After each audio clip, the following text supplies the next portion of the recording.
Hola, ¿qué tal? Qué bueno que están aquí con nosotros en esta clase. Nos toca trabajar una aplicación de las relaciones trigonométricas a través de un caso práctico. Una pregunta muy común es ¿y cómo puedo aplicar la trigonometría? Bueno, vamos a analizar el siguiente ejemplo.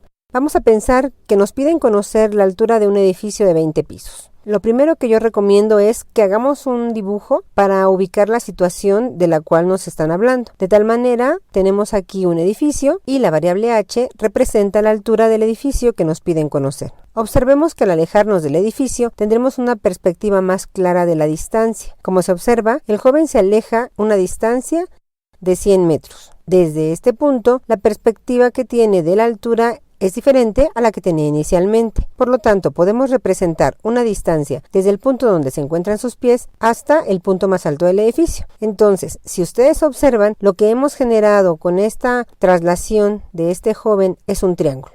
Esta estrategia nos va a permitir encontrar una solución a la pregunta que nos hicieron inicialmente. Obsérvese que en este punto nos dicen que el ángulo de elevación formado para esta hipotenusa es de un valor de 30 grados.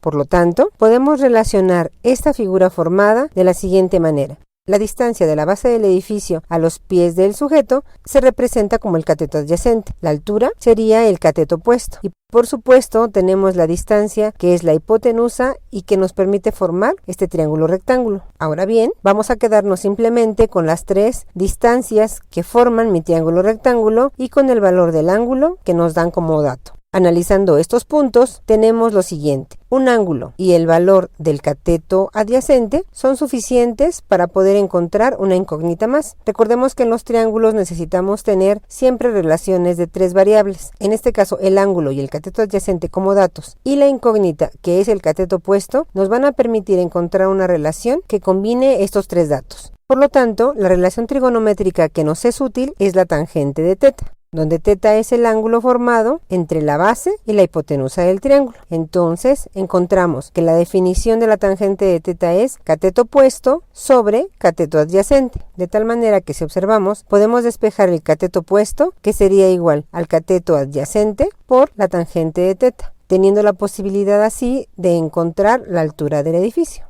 Vamos a pasar a la parte de los cálculos, donde sustituimos el cateto opuesto, que es igual a la altura del edificio, y a su vez vamos a multiplicar el cateto opuesto, que vale 100 metros, por la tangente del ángulo de 30 grados, quedándonos como resultado 100 por 0.577, que es el valor de la tangente de 30 grados. En este momento, este valor lo obtuvimos a través de la calculadora. Y finalmente, la altura del edificio es de 57.7 metros. Encontrando así el dato que nos pedía.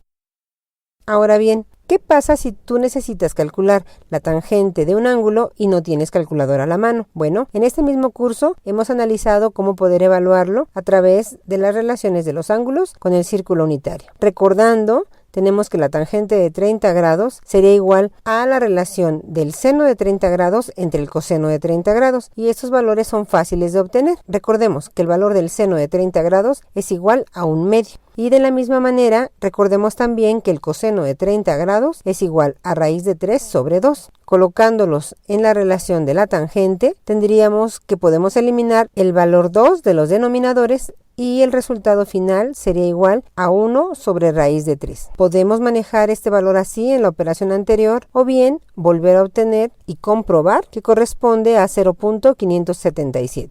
Confío en que este ejemplo les haya dado una idea de cómo podemos utilizar en problemas cotidianos a la trigonometría y sobre todo cómo utilizarla para resolver casos de situaciones reales. Yo los invito para que cualquier duda que tengan me la hagan llegar y con mucho gusto me pondré en contacto con ustedes. Muchas gracias, nos vemos en la próxima.